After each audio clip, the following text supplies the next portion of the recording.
उसके बावजूद इतना अच्छा खेलना, पाकिस्तानी बैटिंग भी क्लिक कर रही है, तो ये सारे मामला हम डिस्कस करेंगे। और नादिया, शाहीन शाह अफरीदी वनडे के कप्तान हो गए। हाँ, तो इस पे मैं बात करना चाहूंगी और करना ज़ुहैब का क्या रिएक्शन है, क्योंकि ये मुझे शदीद खुश नजर आ रहे हैं। मैं खुश नजर आ रहा हूँ। हाँ बहुत बहुत ज्यादा सेलिब्रेशन, मिठाइयां बांटी हैं ज़ुहैब ने। खैर, तो क्या ख्याल है? क्या वजह, इतने खुश क्यों आप? मैं तो खुश हूँ। याया को भी जरा करते हैं ना शामिल गुफ्तगू। याया हुसैनी ने हमें ज्वाइन किया है, सीनियर स्पोर्ट्स जर्नलिस्ट है, एंकर पर्सन है। याया, अस्सलाम वालेकुम, गुड मॉर्निंग, कैसे हैं आप? ठीक ठाक है? वालेकुम अस्सलाम ज़ोहैब, मैं बिल्कुल ठीक ठाक हूँ। और नादिया, आपको भी अस्सलाम वालेकुम। वालेकुम सलाम। याया, कैसे हैं आप? जी। कुछ 2-3 आप लोगों के साथ जो मेरी नशिस्तें रही हैं जी। उसमें हमारा और ज़ुहैब का जो सोचने का अंदाज था वो मुख्तलिफ था, लेकिन आज मुझे लगता है कि गुफ्तगू जमेगी, क्योंकि मुझे ये लग रहा था कि आज भी ज़ुहैब के साथ जो है वो हमारा 19 का आंकड़ा होगा, क्योंकि ज़ुहैब कहीं और जा रहे होंगे, हम कुछ और कह रहे होंगे। जा रहे हैं कहीं और ही जा रहे हैं। अभी जरा ठहरे तो किस सही। तरफ आपका या इशारा है, कि कप्तानी की तरफ या ये मैच की तरफ? कप्तानी की तरफ। कहाँ लग रहा है कि ख्यालात मिलेंगे? नहीं, बिल्कुल कप्तानी के हवाले से जो कुछ हुआ, बिल्कुल वो कहते हैं ना कि नवश्ता दीवार और सयाको सबाक के हवाले से बिल्कुल बजा और दुरुस्त फैसला हुआ। हमारे एक फॉर्मर टेस्ट क्रिकेटर हैं मोहसिन हसन खान साहब, और वो आपकी शोबिज़ इंडस्ट्री के साथ भी एसोसिएट रहे। आई थिंक मेरा ख्याल है आपका उनके साथ कुछ काम करने का इत्तेफाक भी होगा, मुझे नहीं पता, लेकिन वो एक बात करते हैं और बहुत ही एक ऐसी बात वो करते हैं जिसको मैं यहाँ पर दोहराना चाहूंगा। मोहसिन हसन खान साहब कहते हैं, play for Pakistan, don't play with Pakistan. तो अब पाकिस्तान क्रिकेट के लिए वही खेलेगा जो पाकिस्तान के लिए खेलेगा। सही, बहुत जबरदस्त। नहीं वो तो ठीक बात है, वो तो ठीक है, लेकिन ये शाहीन शाह अफरीदी को जो कैप्टन बनाया गया है, अगर इसकी ट्रेल देखे तो ये तो पॉलिटिक्स का नतीजा है। ये तो नजर आ रहा है पॉलिटिक्स का नतीजा है। एक कप्तान को हटा के दूसरे को ले आना, फिर तीसरे को ले आना, फिर उसी चौथे को। और देखिए, टारगेट ये लग रहा है कि वर्ल्ड कप में कप्तानी शाहीन शाह अफरीदी से करानी है, कुछ भी हो जाए टीम के अंदर। मुझे याया दिल पे हाथ रख के बताएं, शाहीन शाह अफरीदी अभी तैयार है कैप्टनसी के लिए? क्या वो थिंकिंग क्रिकेटर आपको नजर आते हैं? फील्ड प्लेसमेंट करने कैसी उनकी आपने देखी है? एग्रेसिव नजर आ रहे हैं? कॉन्टिजेंसी प्लान उनके पास होते हैं या नहीं होते? जरा बताएं ना, ऑनेस्ट ओपिनियन दें अपना।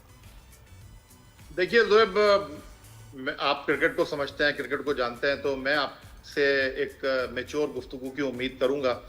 मैं आपसे उस गुफ्तगू की उम्मीद नहीं करूंगा जो कि इस वक्त मैं सोशल मीडिया पर देख रहा हूँ। ना सर है, ना पैर है, ना कोई सोच है, ना उनके पास कोई डेटा है, ना उनके पास हकाइक हैं।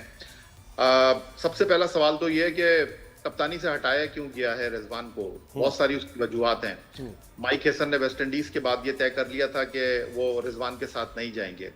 अब क्यों नहीं जाएंगे रिजवान के साथ? रिजवान को लास्ट ईयर हमने कप्तान बनाया, और जब उनको कप्तान बनाया था, मैंने आपके शो में ही कहा था और दीगर शोज में भी कहा था कि जी जैसे कप्तान बने ऐसे कप्तान हट भी जाएंगे। ये मेक शिफ्ट अरेंजमेंट है, और जैसे ही कोई बेहतर कप्तान मिलेगा इनको कप्तानी से उतार दिया जाएगा। शुरुआत बहुत गैर मामूली थी मोहम्मद रिजवान की। उनकी कप्तानी में पाकिस्तान ऑस्ट्रेलिया में 2-1 जीता, उनकी कप्तानी में पाकिस्तान जिम्बाब्वे में 2-1 जीता, उनकी कप्तानी में हमने तारीख में पहली मरतबा जनूबी अफ्रीका को जनूबी अफ्रीका में हराया। पहली 3 सीरीज की trophy as a captain wicket keeper Mohammad Rizwan ने उठाई। मोहम्मद रिजवान की क़यादत में पहले 9 मैचों में हम 7 जीते, सिर्फ 2 हारे, और उसके बाद डूबने का सफर शुरू हुआ। पहले हम पाकिस्तान में 3 मुल्की टूर्नामेंट 3 मैच खेले, जनूबी अफ्रीका से जीते और 2 मैच न्यूजीलैंड से हारे और टूर्नामेंट हार गए। उसके बाद चैंपियंस ट्रॉफी में हम होम ग्राउंड पर कराची में न्यूजीलैंड से हारे, दुबई में भारत से हारे, पिंडी में हमारा बांग्लादेश से मैच हुआ नहीं। उसके बाद हम वेस्ट इंडीज में गए, वेस्ट इंडीज जाने से पहले न्यूजीलैंड गए, न्यूजीलैंड 3-0 हारे। वेस्ट इंडीज में पहला मैच जीते और अगला मैच जो है हारे, उसके बाद भी हारे। हमने ऑस्ट्रेलिया के खिलाफ वनडे सीरीज 22 साल के बाद जीती थी, और वेस्ट इंडीज के खिलाफ 34 साल के बाद हम वनडे सीरीज हारे। वो रिजवान जिनकी क़यादत में पाकिस्तान ने पहले 9 में से 7 मैच जीते थे, उनकी क़यादत में पाकिस्तान आखिरी 11 मैचों में 9 मैच हारा। नहीं, क्योंकि ग्रुपिंग होना शुरू हो गई थी ना, उस जमाने में ग्रुपिंग शुरू हो गई थी। चलो बता दें ग्रुपिंग क्या हुई है, ये भी मैं आपको बता देता हूँ। बताइए क्या ग्रुपिंग हुई? बताए ना आप, नहीं आप बताए ना, मैं आपसे पूछ रहा हूँ, आपको मुझसे बेहतर पता ही आया। मैंने तो ग्रुपिंग का लफ्ज इस्तेमाल नहीं किया, आप बात कर रहे हैं ग्रुपिंग की, तो बताइए क्या ग्रुपिंग हुई? शाहीन शाह अफरीदी के लिए शुरू हो गई थी पीछे से कि भाई इनको कप्तान बनाया जाए, फिर शादाब भी बीच में उसमें आए थे, तो वो सारा वही टाइम है, वही टाइम है जिसमें हमारी टीम हारी है, क्योंकि हम एक यूनिट की तरह नहीं खेल रहे थे। यार जोएब, बात दरअसल ये है कि आप बहुत होमवर्क करके आते हैं, और मैं दोबारा से कहूंगा क्रिकेट को जानते हैं, तो आप अगर इस तरह की बात कहेंगे ना तो मुझे बहुत अफसोस होगा। अगर ग्रुपिंग हो रही थी शाहीन शाह अफरीदी की कप्तानी के लिए, तो फिर उनको T20 का कप्तान बनना चाहिए था ना। लाहौर कलंदर की कप्तानी में, उनकी कप्तानी में 3 मरतबा लाहौर कलंदर चैंपियन बना है, तो वो तो T20 फॉर्मेट था। तो T20 फॉर्मेट में आप उनको कप्तान बनाते, उनको तो आपने कप्तान बनाया नहीं, आपने तो कप्तान सलमान अली आगा को बनाया। और अगर वो ग्रुपिंग कर रहे थे, जिस तरह आपने कहा शादाब ग्रुपिंग कर रहे थे, तो शादाब को T20 का भी कप्तान बनना नहीं, चाहिए था। T20 की नहीं चाहिए ना या वनडे का। देखे, वनडे में एक अपॉर्चुनिटी एज ए कैप्टन देना कि आप कप लिफ्ट कर लें, ये for all time to come होता है। ये फिर वो जो है ना ऐसा लेजेंड बन जाता है कप्तान कि फिर उसको कोई छेड़ नहीं सकता। ये आप जानते हैं, ये आप जानते हैं याया, इसी के लिए काम होता है सारा। T20 जितना हो जाए, कप्तानी वनडे की होती है। देखिए जोए, बात दरअसल ये है कि इस वक्त जो सिचुएशन है, इस वक्त जो मामलात हैं, देखें, आप कोई चीज छीन कर तो हासिल कर सकते हैं, लेकिन आप उसके लिए डिजर्व करते हैं, ये वक्त फैसला करेगा। तो अगर जिस तरह आप कह रहे हैं, जो आप सोशल मीडिया के अंदाज में गुफ्तगू कर रहे हैं कि जी उनके लिए माहौल बनाया जा रहा था, तो मैं तो दोबारा से कह रहा हूं, अगर आपको कप्तान बनाना है शाहीन को, तो वो तो T20 फॉर्मेट के लिए बेस्ट कैप्टन है, क्योंकि आप डोमेस्टिक क्रिकेट में परफॉर्म करते हैं, आप अपनी पाकिस्तान को रिप्रेजेंट करते हैं। तो उन्होंने PSL जो डोमेस्टिक टूर्नामेंट है, वहां पर 3 मरतबा ट्रॉफी को उठाया है, तो वो तो डिजर्व T20 में करते हैं। आपने तो उनको वनडे का कप्तान बनाया है, और वनडे का कप्तान भी आपने उनको मजबूरी में बनाया है। मजबूरी आपके पास क्या है कि जिनको आपने कप्तान बनाया, उनकी कप्तानी में टीम डिलीवर नहीं कर रही थी, वो मैं आपको बता चुका हूं। उनकी कप्तानी में पाकिस्तान ने आखिरी 11 में से 9 मैच हारे हैं। अच्छा, अब एक और बात हो रही है, और वो बात ये हो रही है कि जी जब रिजवान कप्तान थे तो हम ऑस्ट्रेलिया में जीते, जनूबी अफ्रीका में जीते, जिम्बाब्वे में जीते, इसलिए कि रिजवान फैसले कर रहे थे, इसलिए कि वो रिजवान की मर्जी की टीम थी। ये भी गलत फहमी है, ये भी गलत बात हो रही है। आपको पता है कि वो सिर्फ टॉस वाले कप्तान थे, ऑस्ट्रेलिया, जनूबी अफ्रीका और जिम्बाब्वे। वो न्यूजीलैंड, जिम्बाब्वे में थे, ऑस्ट्रेलिया में थे, जनूबी अफ्रीका में थे, टीम पाकिस्तान से बन के जाती थी। इवन ये तक बताया जाता था कि कौन किस नंबर पर बैटिंग करेगा। तो ये जो रोना गाना चल रहा है कि जी चैंपियंस ट्रॉफी में खुशदिल को डाल दिया, फहीम अशरफ को डाल दिया, भाई वहां पर भी सिलेक्शन कमेटी थी। अगर आप उस बात का क्रेडिट ले रहे हैं कि मैं ऑस्ट्रेलिया में जीता, जनूबी अफ्रीका में जीता, बिल्कुल क्रेडिट देना चाहिए, बिल्कुल विद ड्यू रिस्पेक्ट आपको क्रेडिट मिलना चाहिए। फिर आप सयाको सबाक के हवाले से बात करें ना। बात यह है कि हम चीजों को समझते नहीं है। पाकिस्तान की क्रिकेट की तारीख 2019 में उस वक्त तबाही के दहाने पर आई जब सरफराज अहमद, जिनकी क़यादत में पाकिस्तान ने 38 मैचों में 29 मैच जीते, 11 T20 सीरीज में से 9 में पाकिस्तान कामयाब रहा।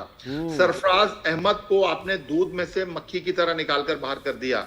सरफराज अहमद, जिनकी क़यादत में पाकिस्तान की टीम आगे जा रही थी, पाकिस्तान टीम 2017 में चैंपियंस ट्रॉफी जीती थी, पाकिस्तान टीम 2019 में वर्ल्ड कप के फाइनल में नहीं पहुंची, उनको सिर्फ इसलिए हटा दिया गया कि वो वजीर आजम को अच्छे नहीं लगते थे। तो चेयरमैन क्रिकेट बोर्ड एहसान मानी, जिन्होंने कुछ दिन पहले लाहौर में बैठकर ये कहा था कि हमारे वनडे भी कप्तान सरफराज हैं, T20 के कप्तान भी सरफराज हैं, टेस्ट के कप्तान भी सरफराज हैं, उनमें उनको दूध में से मक्खी की तरह निकाल कर बाहर कर दिया।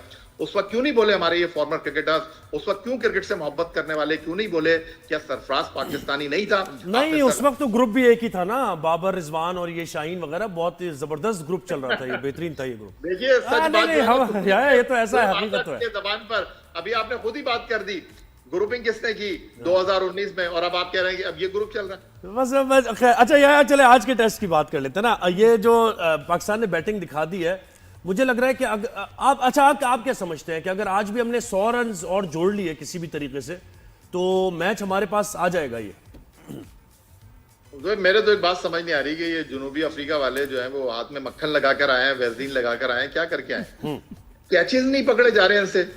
और आप देखिए वो सरफराज ने, उनके ऊपर पाबंदी लग गई थी, साउथ अफ्रीका में वो मैच खेल रहे थे, तो जनूबी अफ्रीका के खिलाड़ी थे फिलिक कवाया, वो अजीब गरीब तरीके से खेल रहे थे, ना उनका कैच पकड़ा जा रहा था, और जहां वो मार रहे थे वहां गेंद जा नहीं रही थी, लेकिन फिर भी उनको रन मिल रहे थे। तो सरफराज ने विकेट के पीछे से बोला कि ओ भाई क्या पढ़वा कर आए हो अपनी अम्मी से। सही बात है। तो वही जो स्टंप माइक में आवाज आई और वो उनके ऊपर पाबंदी लग गई। हाँ। तो ये पता नहीं कल अब्दुल्ला शफीक क्या पढ़वा कर आए थे। अंदाजा कीजिए आप कि एक बार गेंद स्टंप पे लगी, जी जी, स्टंप नहीं गिरी, और उसके बाद वो कॉर्ड बिहाइंड हुए। कॉर्ड बिहाइंड भी अंपायर ने नहीं दिया। हाँ। लेकिन कहते हैं कि जब आपका बुरा वक्त हो ना, तो आप वो ऊंट पे बैठे हो तो सही बात कभी आपको कुत्ता काट लेता है। तो बाबर आजम के साथ यही हुआ कि उन्होंने इतने कैच शान के छोड़े, अब्दुल्ला शफीक के छोड़े, बाबर आजम का पकड़ लिया। इतना हाँ। इतना टफ कैच, बिल्कुल शॉट पे खड़े हो गए।